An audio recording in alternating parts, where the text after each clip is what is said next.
경제를 꿰뚫어 본다던 저명한 영국 교수의 발언이 학계에 큰 파장을 일으켰습니다. 그녀는 한국을 단지 아시아의 작은 나라 중 하나일 뿐이라 말했는데요. 하지만 이 발언 뒤엔 서구 중심적 시선의 깊은 편견과 무지가 숨겨져 있었습니다. 그녀는 과연 어떻게 그 오만함을 깨닫게 되었을까요? 그리고 왜 하필 한강에서 자신의 인생을 다시 쓰게 되었을까요? 지금부터 그 충격적인 여정을 함께 따라가 보시죠. 감동터치 김지영입니다. 구독자님의 구독과 공감이 이야기를 계속 전달할 수 있는 이유입니다. 좋아요와 구독까지 저와 함께 해주세요. 안녕하세요. 저는 소피아 카펜터입니다. 저는 올해 38살이고 영국 옥스포드 대학교에서 국제경제학을 가르치고 있어요. 영국 켄트의 부유한 가정에서 태어나 자랐습니다.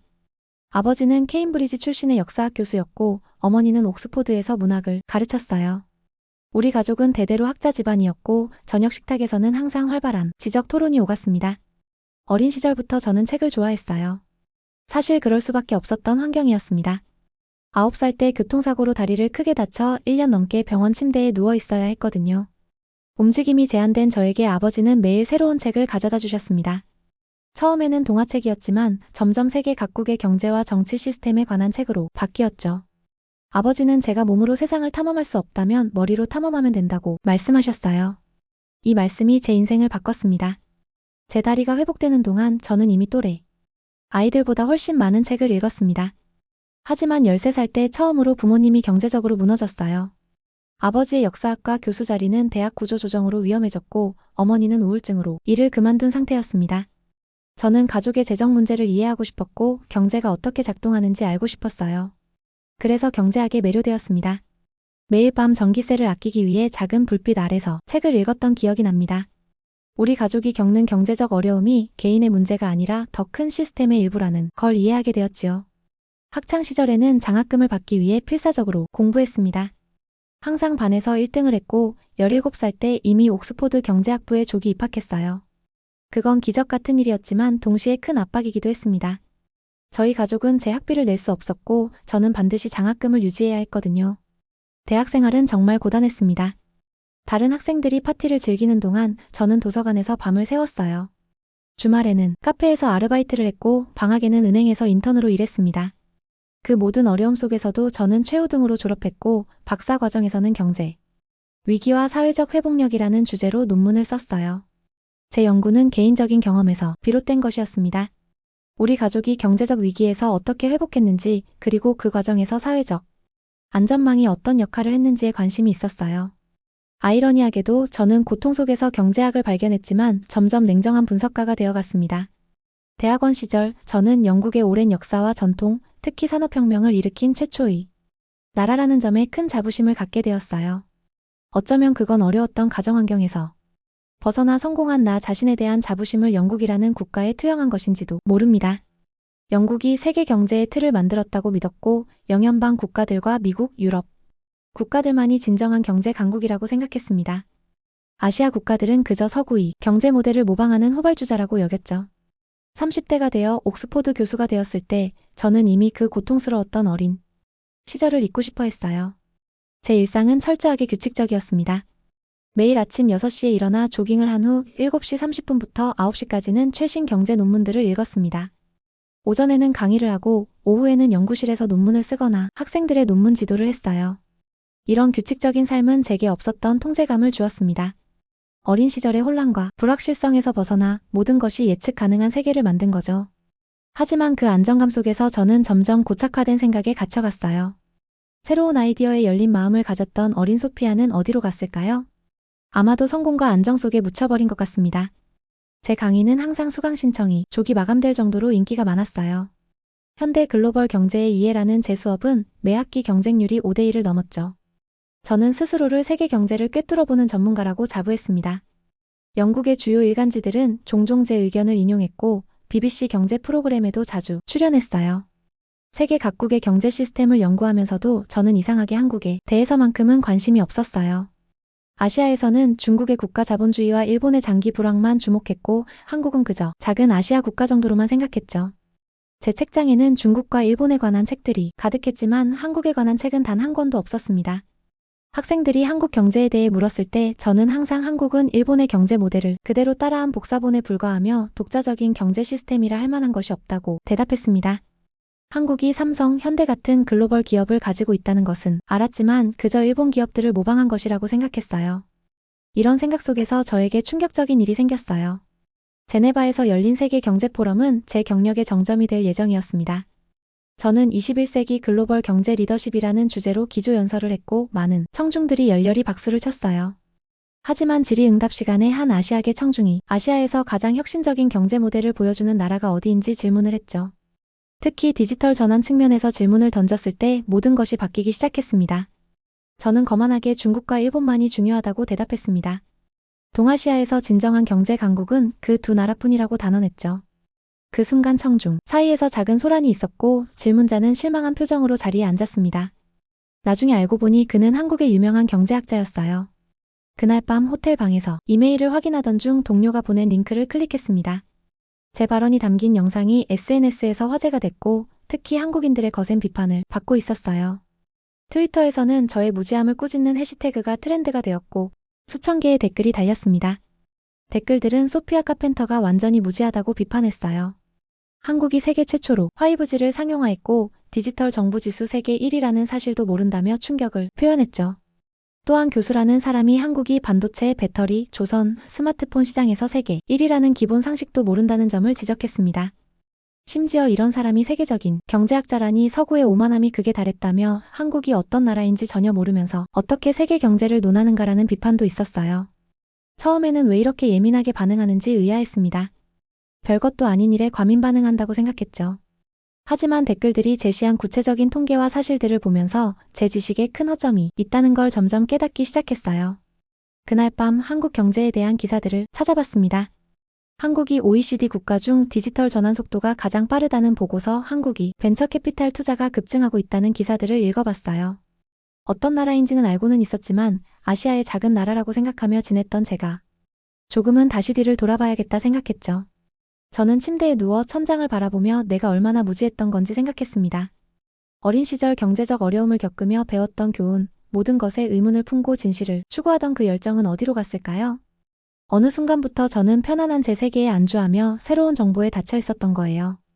다음 날 아침 저는 옥스포드 동료 제임스에게 전화를 걸었습니다. 정말 큰 실수를 한 것 같고 한국에 대해 무지했으며 이런 기본적인 것들에 대해 안일하게 강의를 했다니 학자로서 부끄럽다고 말했어요. 제임스는 웃으며 제가 너무 유럽과 미국에만 집중했다고 대답했습니다. 그가 작년에 서울에 컨퍼런스 갔을 때 한국이 얼마나 놀라운 나라인지 얘기했던 것을 상기시켜 주었고 제가 직접 가볼 때가 된 것 같다고 말했어요. 그 순간 저는 결심했습니다. 연구자로서의 양심과 지적 호기심이 결합되어 한국을 직접 방문해야겠다는 강한 충동을 느꼈어요. 이 결정은 단순히 전문적인 호기심에서 비롯된 것만은 아니었습니다. 어쩌면 저는 어린 시절의 소피아, 모든 것에 의문을 품고 세상을 탐험하고 싶어 했던 그 소녀를 다시 만나고 싶었는지도 모릅니다. 그날 오후 저는 학과장에게 급한 개인 휴가를 신청했고 이번 주에 예정된 강의들을 모두 취소했습니다. 그리고 그 자리에서 한국행 비행기표를 예약했어요. 아마 2주면 충분할 거라고 생각했습니다. 하지만 내심 고작 한국이 얼마나 특별하겠어라는 오만한 생각도 있었어요. 한국에 대해 몇 가지 사실을 더 배워오면 다음 강의에서 더 균형 잡힌 시각을 제시할 수 있을 것이라 생각했죠. 그게 전부였어요. 그 짧은 여행이 제 인생을 완전히 바꾸게 될 줄은 전혀 상상도 못했습니다. 저는 가방에 몇 권의 책과 노트북을 챙겼습니다. 마치 학술 조사를 떠나는 것처럼 준비했죠. 하지만 제가 정작 발견하게 될 것은 책 속의 이론이 아닌 살아있는 역동적인 경제와 문화 그리고 제 자신의 편견이었습니다.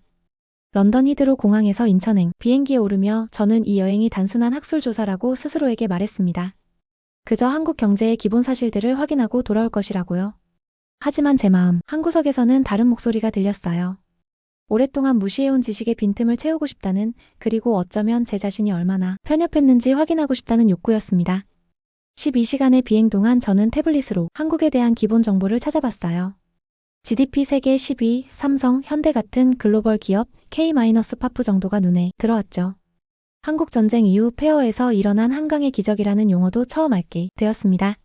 통계와 숫자들은 분명 인상적이었지만 제 마음속에는 여전히 의구심이 있었어요.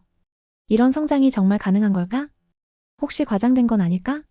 비행기에서 우연히 옆자리에 앉은 한국인 사업가와 이야기를 나누게 되었습니다. 그는 반도체 회사에서 일하는 엔지니어였어요. 제가 경제학 교수라고 말하자 그는 관심을 보이며 한국 경제에 대해 물었습니다. 저는 솔직하게 제 무지를 인정했고 그래서 이번 여행을 결정했다고 말했어요. 그는 웃으며 간단하게 한국 경제의 역사를 설명해 주었습니다. 60년대 시골 소녀들이 가족을 부양하기 위해 섬유 공장에서 일했던 이야기, 70에서 80년대 중공업 육성을 위해 국가가 주도한 경제계획, 90년대 IMF 회환위기와 그 극복 과정, 그리고 2000년대 이후 IT 강국으로의 도약까지. 그의 말 한마디 한마디가 제가 알던 경제 이론으로는 설명하기 어려운 내용이었어요.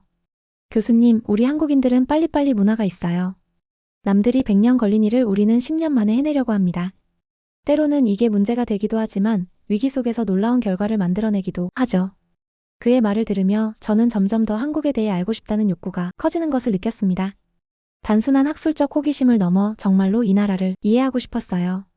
그것은 마치 어린 시절 병원 침대에서 책을 통해 세상을 알고 싶어 했던 그 갈망과 비슷한 감정이었습니다. 비행기가 인천 상공에 진입할 때 창밖으로 보이는 야경은 이미 저를 놀라게 했어요. 끝없이 펼쳐진 불빛의 바다, 그리고 그 가운데를 가로지르는 밝은 선들이 장관을 이루었죠. 인천공항에 도착한 순간 저는 처음으로 제가 완전히 잘못 알고 있었다는 걸 직감했어요. 터미널은 마치 미래의 공간처럼 느껴졌습니다. 청결하고 넓은 공간, 자동 출입국 심사대, 로봇 안내원, 완벽하게 연결된 교통 시스템까지 생각했던 것과 너무 달랐어요. 영국 히드로 공항보다 훨씬 진보된 모습에 할 말을 잃었습니다. 특히 놀라웠던 건 디지털 기술의 활용도였어요. 입국장을 빠져나오자마자 스마트폰으로 와이파이에 연결했고 몇 분 안에 교통앱을 다운받아 호텔까지 가는 가장 빠른 방법을 찾을 수 있었습니다. 심지어 그 앱은 영어, 일본어, 중국어 등 다양한 언어를 지원했어요. 택시를 타고 호텔로 향하는 길에 저는 택시 기사에게 이게 제가 알던 한국이 맞는지 물었습니다. 그는 자랑스럽게 한국이 단 70년 만에 전쟁의 폐허에서 세계 10위권 경제대국으로 올라섰다고 설명했어요. 영국이 300년 걸린 산업혁명을 한국은 30년 만에 해냈다는 말에 충격을 받았습니다. 저는 6.25 전쟁을 직접 겪은 세대는 아니지만 부모님께 들었어요. 서울은 완전히 파괴되었고 사람들은 굶주림에 시달렸다고요. 그런데 지금 보세요. 우리는 세계에서 가장 빠른 인터넷, 가장 혁신적인 스마트폰, 세계를 주도하는 반도체와 배터리 기술을 가지고 있습니다. 택시 차창 밖으로 지나가는 도시 풍경은 제가 상상했던 것과 완전히 달랐어요. 예상했던 것은 약간 발전한 개발도상국의 모습이었는데 눈앞에 펼쳐진 것은 초현대적인 메트로폴리스였습니다. 호텔에 체크인하고 창밖으로 서울의 야경을 바라봤어요. 한강을 가로지르는 화려한 다리들, 끝없이 펼쳐진 빌딩 숲, 그리고 곳곳에서 빛나는 첨단 기술의 흔적들이 보였습니다. 런던의 야경도 아름답지만 이건 마치 다른 차원의 도시 같았어요. 호텔 방에 앉아 저는 노트북을 열고 급하게 메모를 시작했습니다. 제가 이제까지 본 것들, 느낀 것들을 기록하고 싶었어요. 하지만 몇 문장을 적고 나니 이것이 단순한 학술적 관찰이 아니라는 것을 깨달았습니다. 저는 정말로 이 나라를 알고 싶어졌어요. 갑자기 무언가가 가슴을 강하게 때리는 듯한 느낌이 들었습니다.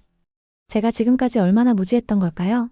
학자로서 저는 늘 객관적인 사실과 증거를 중시했습니다.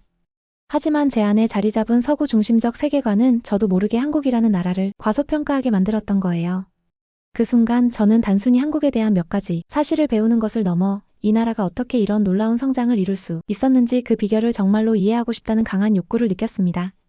그것은 단순히 경제 수치가 아니라 이 나라의 정신, 문화, 사람들의 이야기를 알고 싶다는 갈망이었어요. 저는 노트북을 닫고 침대에 누웠습니다. 비행으로 인한 피로감에도 불구하고 제 마음은 이상하게 흥분되어 있었어요. 마치 오랫동안 답을 찾지 못했던 수수께끼의 단서를 발견한 듯한 느낌이었습니다. 내일부터 저는 이 도시를 탐험하며 한국이라는 나라에 대한 진실을 찾아 나설 것입니다. 잠들기 전 저는 옥스포드에 있는 동료에게 짧은 이메일을 보냈어요. 제임스, 나는 지금 완전히 다른 세계에 와 있어. 우리가 알던 한국은 실제와 너무 달라. 내가 얼마나 무지했는지 깨닫기 시작했어. 여기서 무언가 중요한 것을 발견할 것 같은 예감이 들어. 그날 밤 저는 어린 시절 병원 침대에서 동화책을 읽던 그 소녀처럼 설렘과 호기심으로 가득 찬 채 잠이 들었습니다. 아침 일찍 저는 호텔 창문을 열어 서울의 아침 공기를 마셨습니다. 어제의 흥분과 기대감이 여전히 가슴속에 남아 있었어요. 경제학자로서 저는 항상 체계적인 조사 계획을 세웠지만 오늘은 그냥 직감을 따라가기로 결정했습니다. 서울 시민들이 매일 이용하는 지하철을 타고 그들의 일상을 경험해보고 싶었어요. 호텔 프론트에서 교통카드를 구입하고 가장 가까운 지하철역으로 향했습니다. 지하철역에 들어서는 순간부터 저는 깜짝 놀랐어요. 영국의 런던 지하철과는 완전히 다른 세계였습니다. 먼저 놀라운 건 청결함이 눈에 띄었어요. 바닥은 반짝반짝 빛났고 벽에는 낙서 하나 없었습니다. 런던 지하철의 그 특유의 퀴퀴한 냄새도 없었죠. 역사 안에 들어서자 디지털 안내판이 여러 언어로 정보를 제공했어요. 놀랍게도 영어, 중국어, 일본어는 물론 러시아어, 아랍어까지 지원했습니다.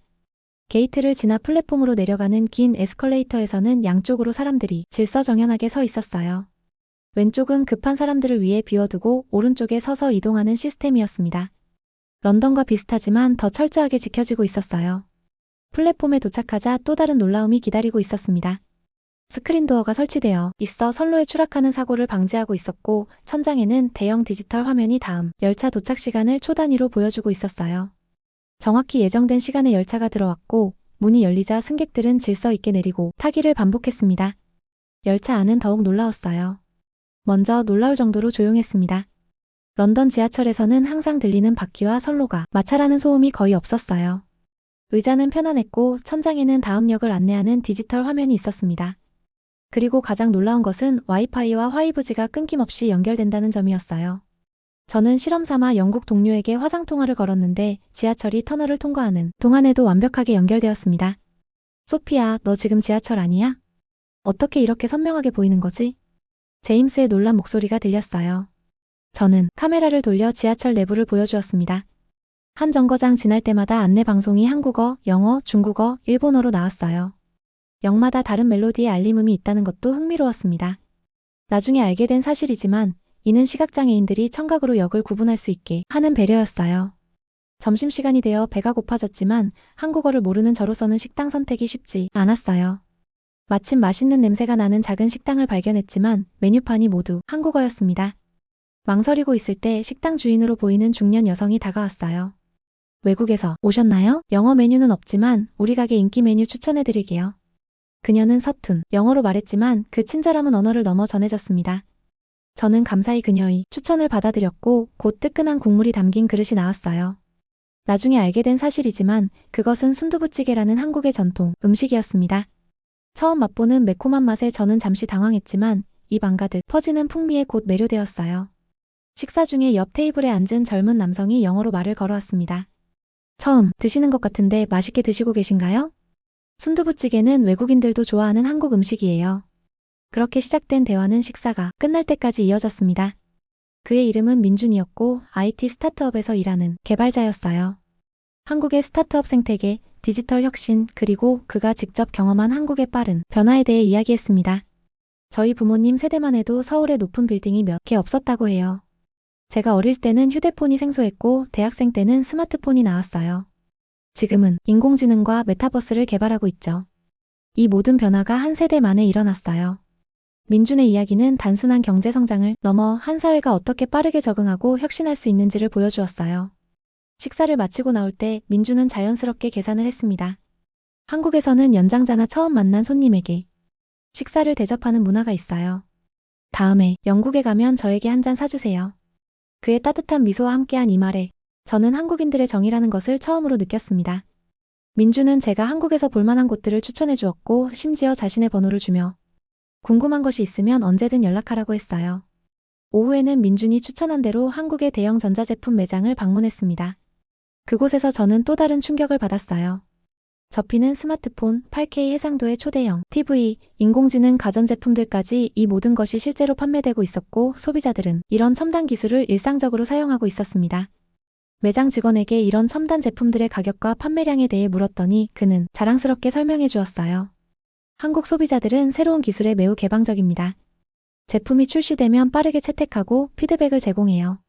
그래서 기업들은 한국 시장을 새로운 기술의 테스트베드로 활용하죠. 저는 그의 말을 들으며 메모를 했습니다. 기술 혁신이 성공하려면 소비자의 수용성도 중요하다는 점, 그리고 한국이 그런 면에서 독특한 환경을 가지고 있다는 점이 흥미로웠어요. 그날 저녁 민준이 추천으로 한강공원을 방문했습니다. 해가 지고 도시의 불빛이 한강에 반사되는 모습은 정말 아름다웠어요. 공원에는 많은 사람들이 있었습니다. 가족들은 돗자리를 펴고 피크닉을 즐겼고 젊은이들은 자전거를 타거나 조깅을 하고 있었어요. 특히 인상적이었던 것은 편의점에서 음식과 음료를 사서 공원에서 즐기는 문화였습니다. 한 편의점 앞에서 저는 잠시 망설였어요. 무엇을 사야 할지 몰랐거든요. 그때 옆에 있던 대학생으로 보이는 그룹이 저를 도와주었습니다. 처음이신가요? 이것 드셔보세요. 한국 편의점 라면이에요. 정말 맛있어요. 그들의 추천으로 라면과 소주라는 한국 전통주를 샀고 그들의 초대로 함께 앉아 이야기를 나누게 되었어요. 그들은 대학생들이었고 영어 회화 모임을 위해 모였다고 했습니다. 저희는 한국이 교육 시스템, 취업 경쟁, 그리고 젊은이들의 꿈과 고민에 대해 이야기했어요. 한국 대학생들이 얼마나 치열하게 공부하는지, 취업을 위해 얼마나 많은 준비를 하는지 들으면서 저는 이 나라의 교육열이 단순한 소문이 아님을 실감했습니다. 그들은 모두 어린 시절부터 영어, 수학, 과학을 공부하며 자랐고 대학 입시를 위해 밤늦게까지 학원에 다녔다고 했어요. 우리 부모님 세대는 정말 가난했어요. 그들은 교육만이 우리를 가난에서 구할 수 있다고 믿었죠. 그래서 자녀 교육에 모든 것을 투자했어요. 그들의 이야기를 들으며 저는 한국의 경제 성장 뒤에 숨겨진 진짜 원동력을 조금씩 이해하기 시작했습니다. 그것은 단순한 경제 정책이나 기업의 성공 이상의 것이었어요. 국민들의 교육에 대한 열정, 더 나은 미래를 향한 끊임없는 노력, 그리고 위기 속에서도 포기하지 않는 회복력이었습니다. 호텔로 돌아오는 길에 저는 오늘 하루 동안 만난 사람들과 경험한 것들을 되새겼어요. 지하철의 첨단 시스템, 작은 식당에서 만난 민준, 편의점 앞에서 만난 대학생들까지 그들 모두는 제가 책에서 읽었던 통계와 이론을 뛰어넘는 살아있는 한국의 모습을 보여주었습니다. 호텔 방에 도착해서 저는 노트북을 열고 오늘의 경험을 상세히 기록했어요. 더 이상 관광객으로서가 아니라 이 나라의 비밀을 파헤치려는 경제학자로서 진지한 연구를 시작했습니다. 한국은 제가 그리고 서구의 많은 경제학자들이 제대로 이해하지 못했던 특별한 사례였어요. 그리고 저는 이제 그 비밀을 하나씩 풀어나가기 시작했습니다. 한국에서의 3일째, 저는 호텔 컨시어지의 추천으로 경복궁을 방문하기로 했습니다. 외국인 관광객을 위한 영어 가이드 투어가 있다는 말에 망설임 없이 신청했어요. 가이드로 만난 김민석 씨는 50대 중반의 차분하고 지적인 인상의 남성이었습니다. 가이드 배지에는 역사학 박사라는 직함이 눈에 띄었어요.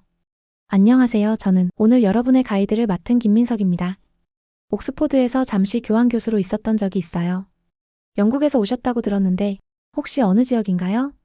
투어가 시작되기 전 나눈 짧은 대화에서 우리는 놀라운 연결고리를 발견했습니다. 김 박사는 20년 전 옥스포드 역사학과에서 1년간 교환 교수로 지냈고 그때 제 아버지의 강의를 들었다고 했어요. 동양사를 가르치셨던 제 아버지를 기억하는 그의 모습에 저는 깊은 향수를 느꼈습니다. 카펜터 교수님의 딸이셨군요. 믿기 힘들 정도로 우연이네요. 교수님은 제가 존경하는 학자 중 한 분이셨어요. 경복궁 투어는 더 이상 형식적인 관광이 아니라 마치 오랜 가족 친구와 함께하는 역사 탐험이 되었습니다.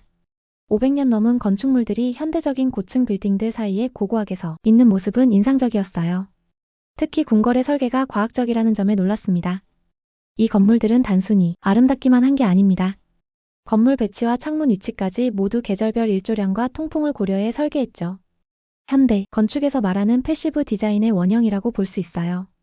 김 박사의 설명을 들으며 한국의 현대적 기술력이 갑자기 생겨난 것이 아니라 오랜 역사적 뿌리가 있음을 깨달았어요. 우리 조상들은 과학기술에 관심이 많았어요. 세계 최초의 금속 활자, 자동, 물시계, 치구기까지 당시 유럽보다 앞선 발명품들이 많았답니다. 한글 창제에 대한 이야기를 들을 때는 특히 감명받았습니다. 백성들을 위해 쉬운 문자를 만든 세종대왕의 민주적 정신 그리고 문자의 과학적 설계 원리는 제가 알던 문자 시스템과는 완전히 달랐어요. 투어가 끝나고 김 박사는 저를 차 한잔 마시자고 초대했습니다. 궁 근처의 전통 찻집에서 우리는 더 깊은 대화를 나눴어요. 그가 제 아버지 책을 여전히 가지고 있다는 말에 저는 깊은 감동을 받았습니다. 대화 중에 김 박사는 제가 경제학자임을 알게 되었고 한국 경제에 대한 제 연구에 관심을 보였어요. 그는 지금껏 제가 만난 어떤 관광 가이드보다 한국 경제의 역사적 맥락을 명확하게 설명해 주었습니다. 우리 경제의 성공은 단순한 정부 정책이나 기업 전략 때문만이 아닙니다. 우리 민족의 교육 중시 문화, 위기에서 단결하는 공동체 정신 그리고 한과 정으로 대표되는 독특한 정서적 동인도 중요한 요소였죠. 저녁이 되자 김 박사는 뜻밖의 제안을 했습니다. 오늘 저희 집에서 간단히 저녁 식사를 함께 하시겠어요? 제 아내가 옥스포드에서 유학했을 때 영문학을 공부했는데 영국에서 오신 분, 특히 카펜터 교수님이 따님을 만나면 정말 기뻐할 거예요. 평소라면 낯선 사람의 초대를 망설였겠지만 이미 김 박사에게 신뢰를 느끼고 있었고 한국 가정의 일상을 경험할 기회라 생각해 흔쾌히 수락했습니다. 그의 아파트는 서울 북부의 주택가에 위치해 있었습니다. 아담하지만 따뜻한 느낌이 집이었어요. 김 박사의 아내 윤지영 씨는 60대 초반의 우아한 여성이었습니다. 그녀는 제가 들어서자마자 반갑게 맞아주었어요. 카펜터 교수님의 따님을 우리 집에서 뵙다니 정말 영광이에요. 제가 옥스포드에서 공부할 때 교수님의 동양문학 번역 세미나가 큰 영감을 주었어요. 윤 여사는 옥스포드에서 영문학 석사를 마친 후 한국으로 돌아와 대학에서 비교문학을 가르쳤다고 했습니다. 지금은 은퇴했지만 여전히 번역 작업을 하고 있었어요. 식탁에는 한국 전통 가정식이 차려져 있었습니다. 소박하지만 정성이 느껴지는 음식들이었어요. 불고기, 된장찌개, 다양한 나물, 반찬들까지 전부 소중했죠. 윤 여사는 가금식의 유래와 의미를 설명해 주셨고 젓가락 사용법도 친절하게 가르쳐 주셨습니다. 식사 중에 우리는 문학, 역사, 경제에 대해 폭넓게 대화했어요. 특히 윤 여사가 들려준 한국 문학에 담긴 경제 발전의 그림자, 즉 급속한 성장 과정에서 소외된 계층의 이야기는 제게 새로운 시각을 제공했습니다. 한국의 경제, 성장은 기적적이었지만 모든 사람이 그 혜택을 똑같이 누린 것은 아니에요. 우리 문학은 그 이면의 이야기, 보이지 않는 희생과 아픔을 담고 있죠. 식사 후에는 윤 여사의 서재를 구경했습니다. 한국 문학 작품과 영문학 서적이 나란히 꽂혀 있었고 놀랍게도 제 아버지의 번역서도 있었어요. 윤 여사는 한국 소설 몇 권을 제게 선물로 주셨습니다. 모두 영어로 번역된 책들이었어요. 이 작품들을 통해 한국의 또 다른 면을 보실 수 있을 거예요. 통계나 경제 지표로는 알 수 없는 우리 사회의 모습이 담겨 있답니다. 저녁이 끝날 무렵 김 박사 부부는 내일 하루 저와 함께 서울을 더 둘러보자고 제안했습니다. 다음 날은 일요일이라 두 분 모두 시간이 있다고 했어요. 단순한 관광지가 아닌 진짜 서울의 모습을 보여드리고 싶어요. 다음 날 우리는 이른 아침부터 출발했습니다. 김 박사 부부는 저를 서울의 아침 풍경으로 안내했어요. 첫 번째로 방문한 곳은 남산공원이었습니다. 아침 운동을 하는 노인들, 등산을 즐기는 가족들, 그리고 맑은 공기 속에서 운동을 하는 사람들의 모습이 평화로웠어요. 이것이 한국인의 일상입니다. 바쁜 도시 생활 속에서도 자연과 건강을 중요시하는 모습이죠. 다음으로는 전통시장을 방문했습니다. 광장시장은 100년이 넘은 서울의 오래된 시장으로 각종 식재료와 공예품 그리고 다양한 길거리 음식이 가득했어요. 김 박사는 시장의 역사와 함께 한국 경제의 변천사를 설명해 주었습니다. 이런 전통시장은 한국 경제의 밑바탕이었어요.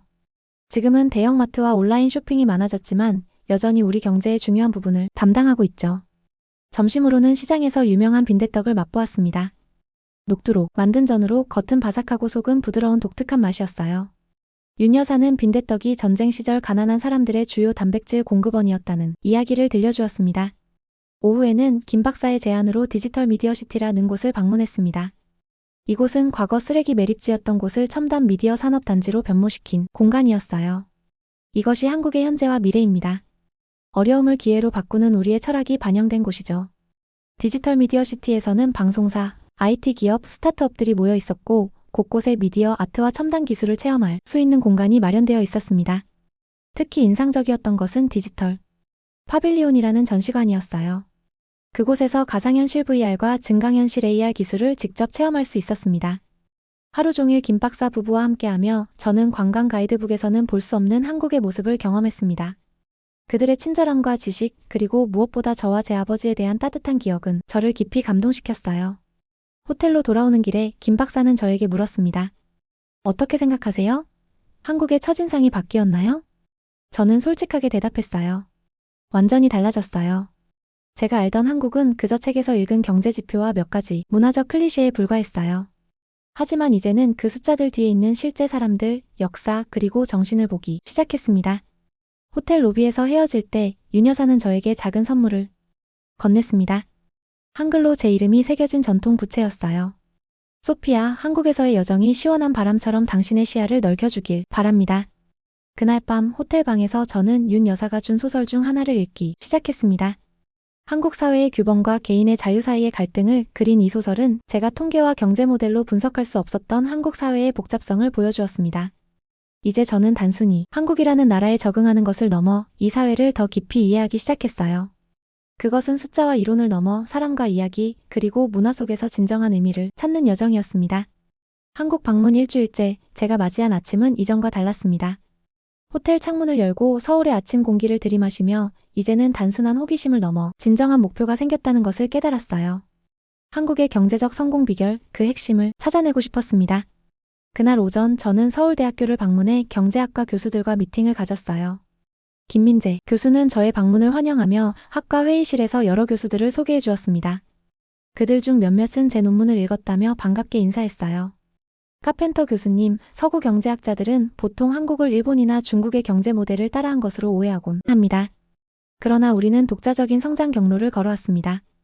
김 교수는 칠판에 간단한 그래프를 그리며 한국 경제의 발전 단계를 설명했습니다.